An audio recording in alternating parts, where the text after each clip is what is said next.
কিভাবে উগ্র কর সেবকরা এই বাবরি মসজিদকে ভেঙেছিল।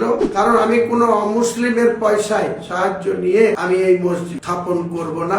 পিভি নরসিংহ রাওয়ের প্রধানমন্ত্রীত্বের কালে 1992 সালের 6 ডিসেম্বর কিভাবে উগ্র কর সেবকরা এই বাবরি মসজিদকে ভেঙেছিল আপনারা সবাই লক্ষ্য করেছেন, দেখেছেন। প্রকৃত ইমানদার মুসলমানের কাছে আমি আবেদন করছি যে কালকে এই পবিত্র যে মসজিদের একটা ভিত্তি স্থাপন হবে, কাজ কবে থেকে শুরু হবে ইনশাল্লাহ মুসলমান সম্প্রদায়ের মানুষের সহযোগিতায়, তাদের আর্থিক সহযোগিতায়, তাদের মানসিক সহযোগিতায়, তাদের সশরীরের সহযোগিতায় আমি আগামী দিনে কামিয়াবি হব বা এই মসজিদ গঠন করব ইনশাআল্লাহ।